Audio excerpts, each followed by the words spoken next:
at become an expert in conflict resolution as you increase your income and your impact.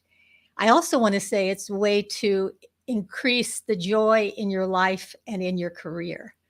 My name is Linda Kroll. I'm a therapist. I'm an internal family systems therapist for over 35 years. I'm a mediator, attorney. I'm a Chopra certified teacher of meditation, yoga, and Ayurveda.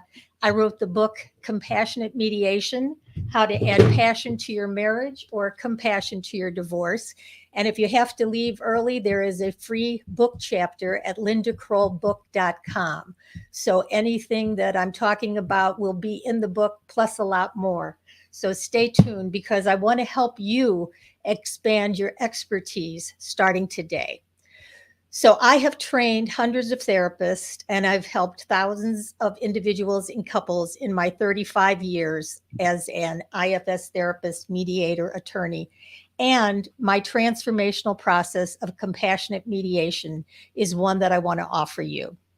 So some of the tips I'm going to give you today are how to do a first interview, how to teach your clients how to compassionately communicate, how to maintain your higher self in the middle of conflict, and anything else you want me to know that you put in the comments.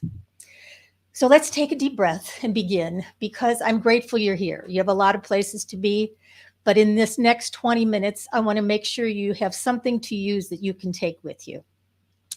And I need to tell you that a passion of mine is to make this world a safer place for divorce. When we think about all the conflict in the world, and then we total up all the damage done by the conflict in relationships, it is phenomenal. And I always say families need not be broken, but can be peacefully and respectfully restructured. So whether you work with an individual, whether you work with couples, I want to give you a skill set that you can use now. And if you're a therapist, sometimes a client comes to you and they don't know if they want to stay or go. And you may not have the confidence or the skill set or the information to talk with them about their options. What would happen if they decided to leave? What would they do about the house, money, parenting? I want to give you some of that information today and tell you how to find out more later.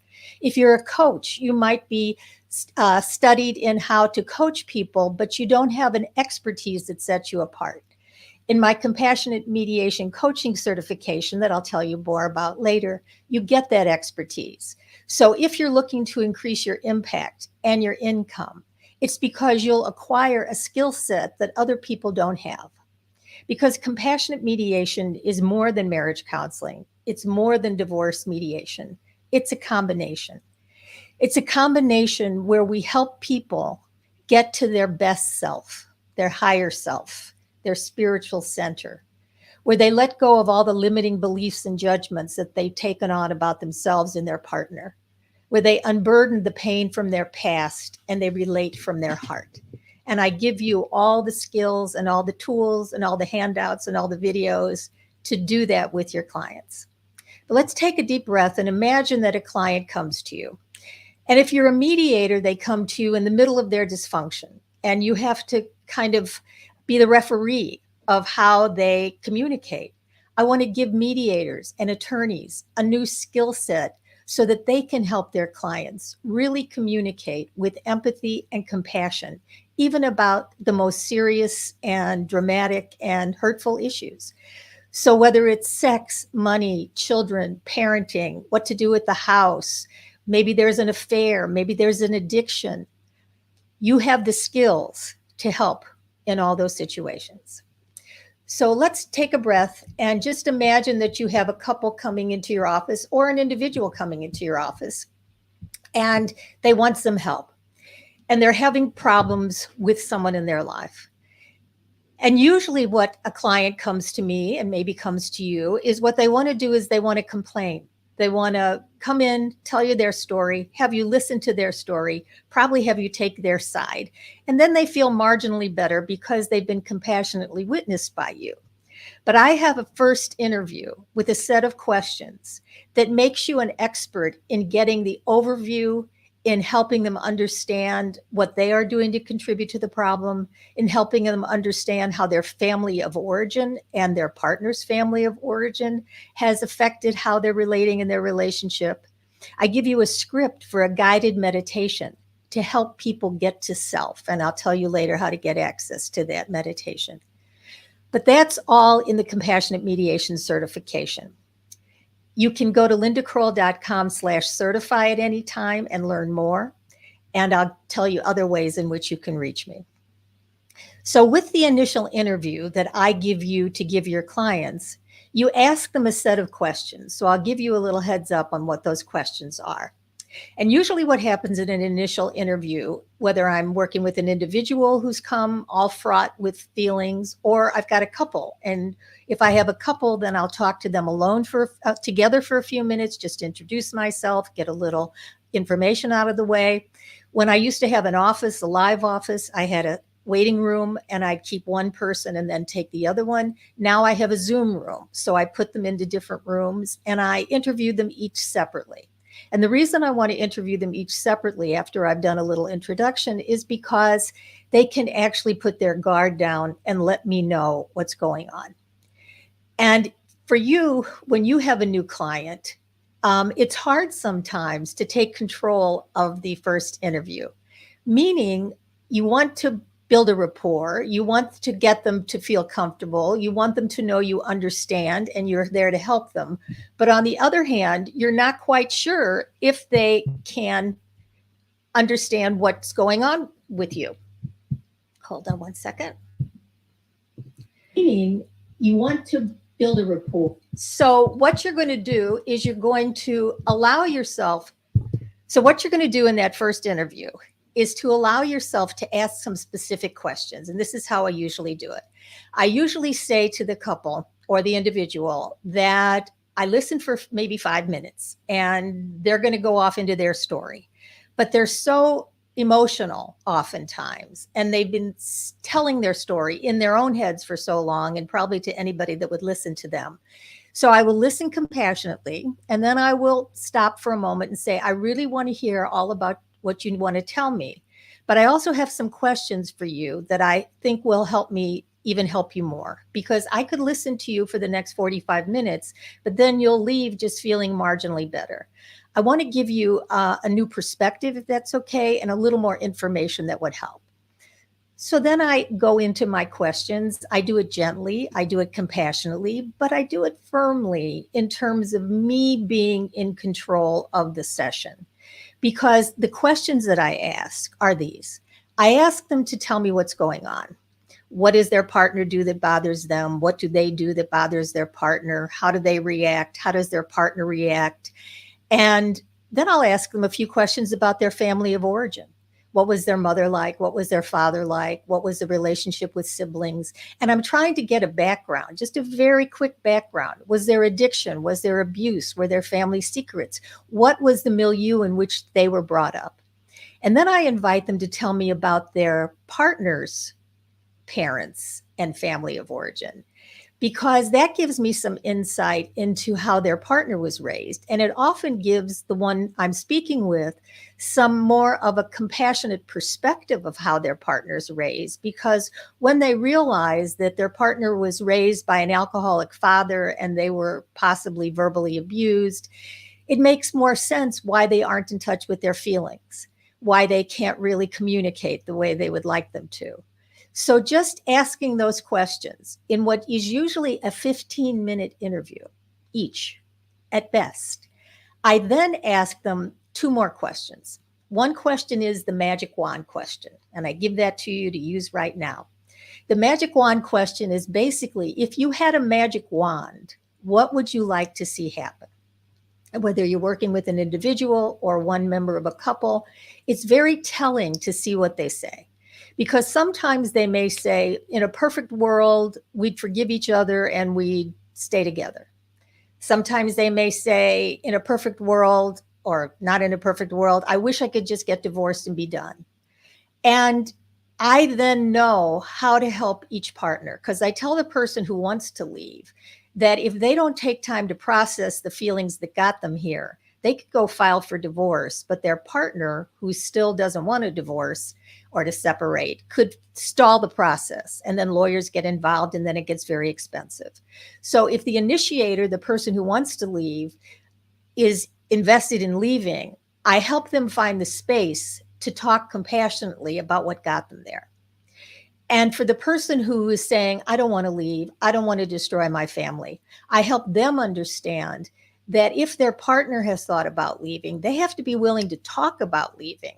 Otherwise, their partner is going to drop out of counseling, go file for divorce, and they won't have any time to process. So, the beauty of compassionate mediation is that the skills I give you to give your clients help you help them talk about everything. And in that first session, after I've given the questions, after I've asked the magic wand question, I then ask them, what is their word for spiritual? So I'm not looking for religious. I'm looking for a word, a vernacular that I can use. For some people, it's higher power. For some people, it's God. For some people, it's nature, universe. I'm trying to get a word to use because I'm going to introduce them to the concept of their higher self, capital S self. And in internal family systems, which I adore, I've been a 35-year practitioner. Dick Schwartz has led us in thinking that self is composed of 8 C's: calm, clear, compassionate, curious, connected, confident, courageous, creative, and I always add grateful. So we're going for that energy instead of the parts of ourselves. And I'll tell you more about self and parts. Because once I've interviewed each of them and gotten their vernacular, because let us say they do use the word God or higher power, and I will say to them, where is God? And they will say, everywhere. And I ask, everywhere, including in you? Yes. And that's what I'm talking about when I'm talking about a higher self. Because when you are, quote, in self, you show up in your relationship in a different way. And that's why compassionate mediation is different. I often say that looking at an ending often gives you the courage to create a new beginning. A lot of times people get divorced when they should stay, could stay if they knew how, and other people stay when they probably should leave, but they're afraid, they don't have the information. But when you get certified in compassionate mediation, when you become this expert, then you can help them navigate these discussions from their highest self. And what I do when I put them back together is I introduce the concept of self and parts. You ready? Here's my 2-minute blurb. Okay. So whether I'm with an individual, whether I've just taken an interview with both parties of the couple, I say this. I say, I believe we all have a healthy self, capital S self. And when we're in self, we're calm, clear, and compassionate. You know those moments? They're just moments. We're not always in our higher self. Instead, we're in parts. Parts that we exile, push aside, parts that we manage with and show the world, and parts that we get extreme with.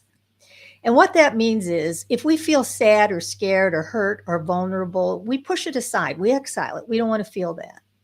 And instead, we go out and we manage. We can manage by being nice, pleasing, caretaking, hardworking.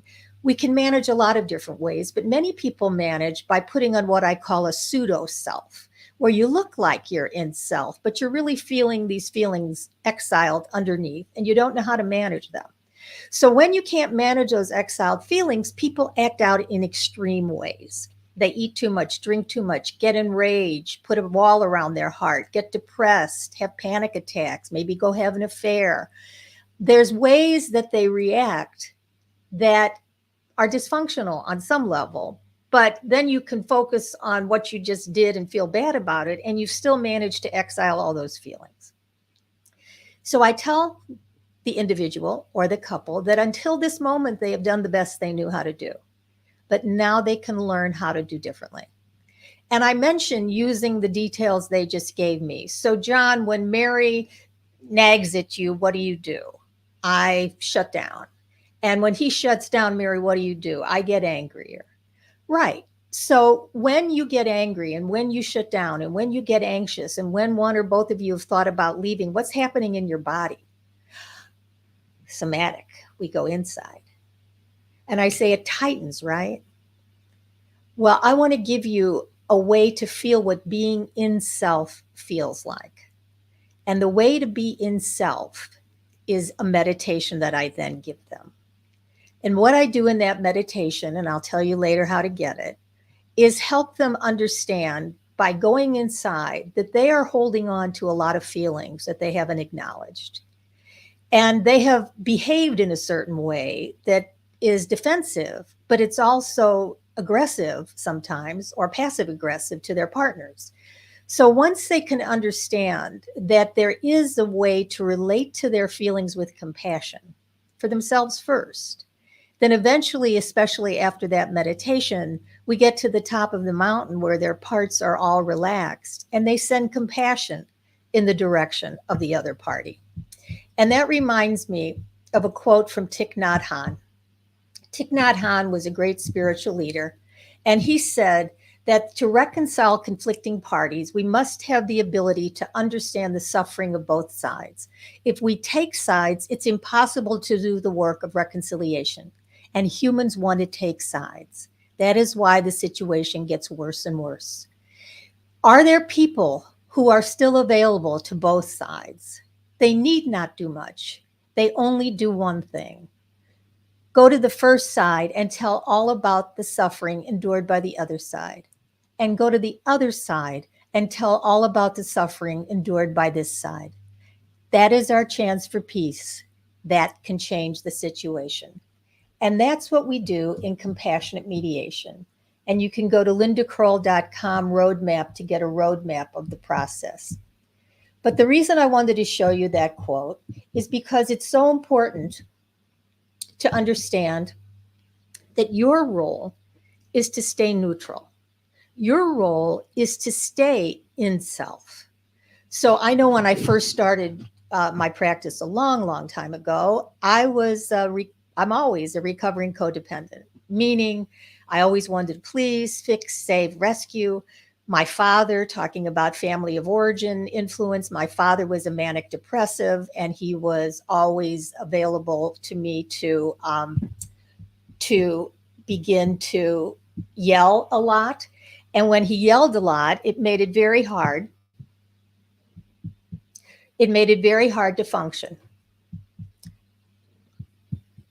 Am I still on? Sorry about that, technical difficulties. I was telling you about my father. My father was a manic depressive who yelled a lot. And when he yelled a lot, it made me very afraid of anger. So when I became a therapist, I got triggered by my clients' anger. And as I got triggered, I found myself either afraid to set boundaries. I sometimes found myself siding with the quiet partner. I was traumatized on some level until I learned how to take care of my exiles, get support for myself, and show up in a way that allowed me to see the angry participant as someone who is in pain. And there's a great statue of the inner child that shows what I look at when I see a client who's angry or sad. Is there's an inner child just yearning to be seen. And I help each party understand that no matter what their partner is showing them, how matter obnoxious they're being, if they went and had an affair, if they're using drugs or alcohol, that there's still a human being in there who's very sad, very hurt, very scared, just like they are. Now, they may not be able to stay together. They may have to leave, but there's a way to leave with compassion. So in my compassionate mediation coaching certification, I give you all these tools. I give you the tools to learn how to do this initial interview, do the meditation, and help them learn how to share empathy. I give you a handout on the miracle of empathy and a few tips on empathy. Usually people don't talk with I messages. They talk with you messages. You always do this, you never do that. And of course, their partner is listening and fact checking and defending and reacting. So I have a handout that I give my clients, that I give you, where it teaches them how to speak for their exiled feelings, how to talk about how sad they are or scared they are or hurt they are, and to teach the person who's listening how to listen from their higher self, not reactive, not defensive, not rationalizing, but truly listening from an open heart, where they can hear their partner use words like hurt, sad, and scared. where they can understand, even if they don't agree, where they can understand this is their partner's perspective, and where they can make amends, when they can say, I'm sorry. And sometimes I'm sorry is an apology for something they did or didn't do. And sometimes it's just an existential reaction from a heart to a heart that the other person's suffering. I'm sorry. I don't want you to feel that way. I want to create a new relationship in which you don't feel that way. And I'm sorry. And the first party who's finally had the courage to talk about their feelings instead of their judgments says thank you. And in the future, here's what I'd like to see. And then they make a request, and then they negotiate that request, and they do that with your help. And whether you're a therapist, a coach, a mediator, an attorney, clergy, you have a lot of education, you have a lot of skills. This is a unique skill set. I've been doing this for 35 years. My practice is full. And because every time I met someone new, whether they came to me for individual counseling, couples counseling, or divorce counseling and mediation, I always did the same interview. I always did the same questions. I always did the same meditation. And I always had the experience, truly, with hundreds, maybe thousands now of people, of them walking out of my office with a little more hope, with a little more peace, with a little more of that higher self energy that I shared with them and they shared with each other, even if it was through me, even if it was just by example. They got to feel that just because it's been dysfunctional doesn't mean it has to stay that way. And they don't have to keep blaming themselves or each other. And they can learn a new way to communicate.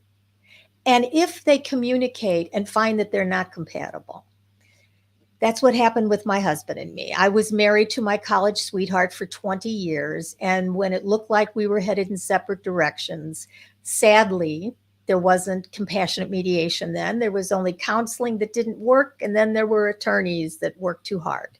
So after a very long separation and a very difficult divorce, I sat in the courtroom next to my soon to be ex-husband, who I still loved, and thought there had to be a better way. There had to be a better way to end a marriage where two people once loved each other forever. And I wrote a prayer the night before that I brought to court that morning. I gave it to my soon to be ex and his lawyer and my lawyer. And basically it said that I pray that we come from our higher self, that the pain and the sadness and the anger and the resentments could be quelled by the compassion and the love that we once had for each other, that our children could feel comfortable in two loving homes. And for the sake of all that we once had and all we hope to share in the future, we forgive each other and wish each other well, and know that as much as we can, we came from our hearts. So I have that to share with you, the prayer, the intention, because we can make a difference. And I know that you are talented in what you do. And when I offer the training, it's not to solve a pain point necessarily. I mean, you may have enough clients, you may have enough education, but it's really to offer you a new experience, to offer you a community where you're going to feel supported, inspired, nurtured, where when we get together for our certification meetings, you can process your own work, you can process some of your clients. And what you do in the compassionate mediation certification is you basically have a therapist, mediator, attorney, spiritual coach, and mentor in your back pocket, because that's who I become for you. The groups are very small, they're very intimate, so that I can start with what I have to offer you, but then also take what your goals are and integrate it into the process. Excuse me. So if you want to start groups, if you want to add more clients, if you want to find out how best to network, that's also part of the certification. We talk about how to reach out to other professionals, other lawyers, therapists, mediators, and how to share that you now have an expertise that other people don't. Because when they come see you, they don't have to decide, I want to stay together, even though there's a part of me that's out the door. Nor do they have to decide, I have to get divorced just because my partner wants a divorce and it's too confusing and I don't know what to do. But you teach them how to compassionately communicate. And then once they compassionately communicate, they can talk about everything, because there are needs of the heart that everyone has: attention, affection, appreciation, and acceptance. And people don't often get that. But I do believe that families need not be broken, but can be peacefully and respectfully restructured. So say that with me. Families need not be broken, but can be peacefully and respectfully restructured. That's what I want to help you help others do, because you will have the skill set to do that. I do believe we can change the face of divorce one heart at a time.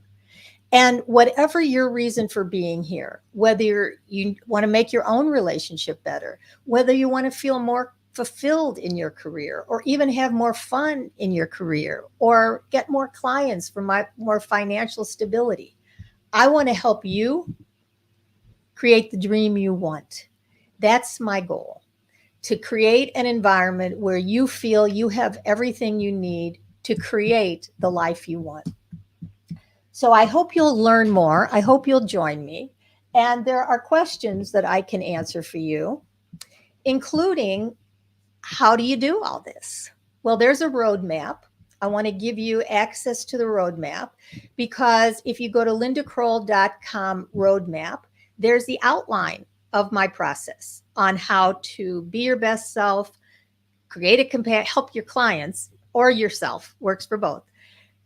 Be the best self, create a compassionate relationship, explore their options, understand their rights and finances, and create the relationship they truly desire and deserve. And again, I give you the information for you to give to your clients.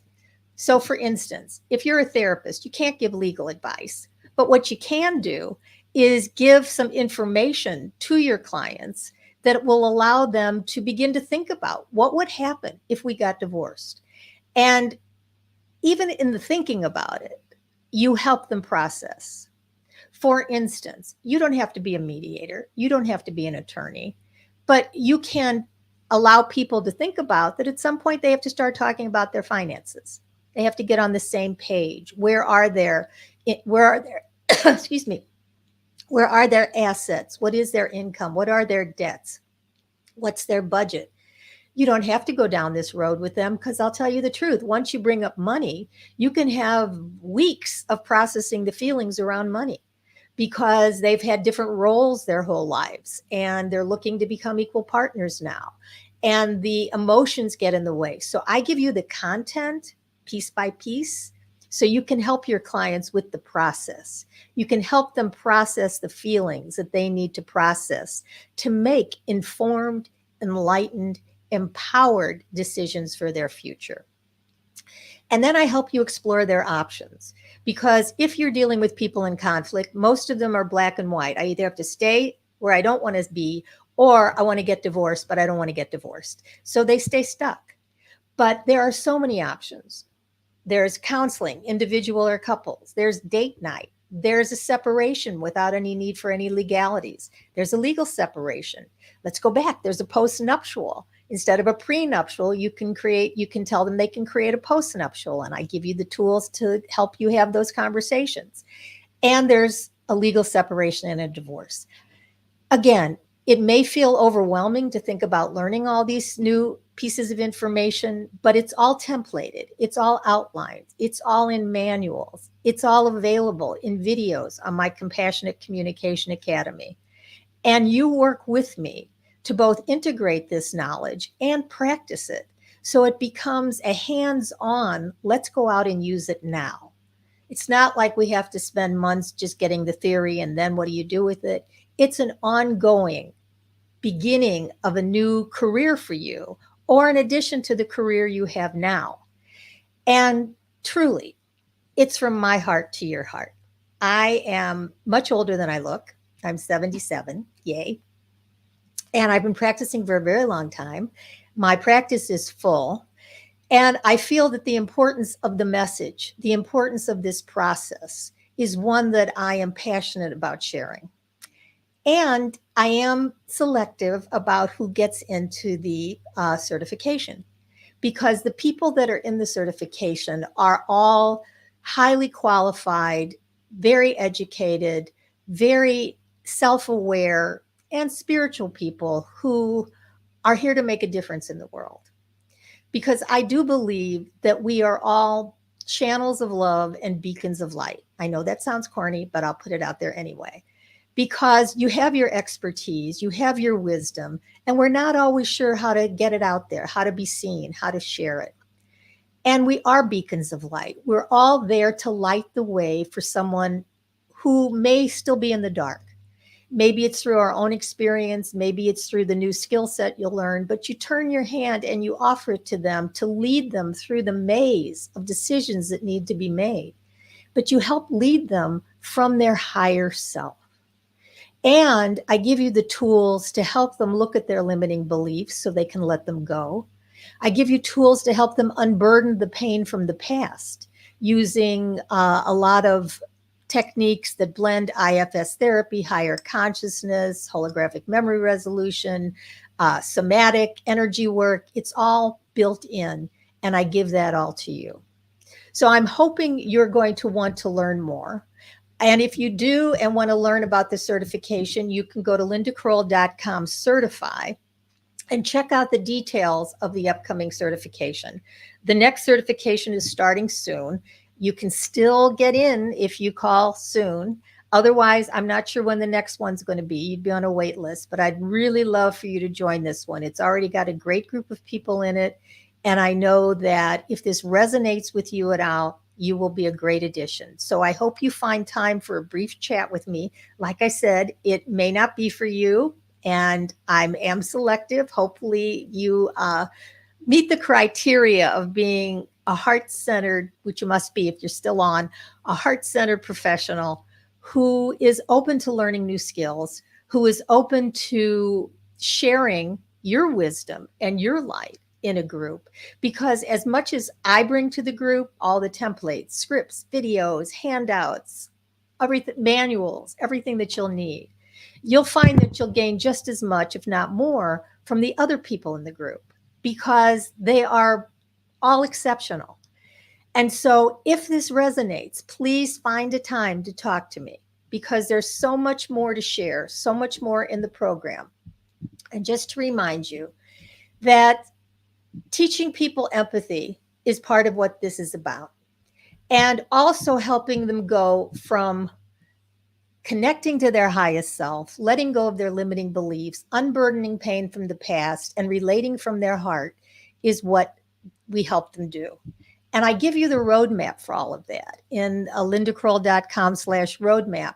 I give you a video and the roadmap of how to help people be their best self. Again, create a compassionate relationship, explore their options, understand their rights and finances, and create the relationship they truly desire and deserve. And just to remind you, yes, I do believe you're a channel of love. And if you're still here, you must find me corny, but tolerable. And you are a beacon of light. And that's what I want to help you be right now with the people that come to see you, because you are that light. You have so much to share. And I want to be your mentor for the next 3 months for sure, and then beyond, in helping you make your dreams come true. So I want to check to see if there's any comments. If you have any questions, please reach out to me. I will get back to you or put them into the comment stream. And I'm giving you an invitation, a truly personal spiritual growth invitation. And I find that as a lifelong learner, I take many courses, some that I never get around to using, but my intention is to complete them. So in terms of left brain stuff, you'll have more than you'll need, but it's all there for you. And it's all there for you on your time frame. But more than that, I really want to create a community where people bring the light that you are into a synergistic community where our light goes out into the world to create healing. And when you think of all the individuals that are suffering, when you think of all the families that are destroyed, when you think of all the children, I always say we need to protect our children from the shrapnel of their parents' animosity. When you think of all the grandparents and the extended family and the friends that are all conflicted about what to do, what you do is you give your clients a reason to be kind, a reason to heal. I'm working with a couple now, and there's been an affair, and it's very painful to deal with co-parenting once it's come out.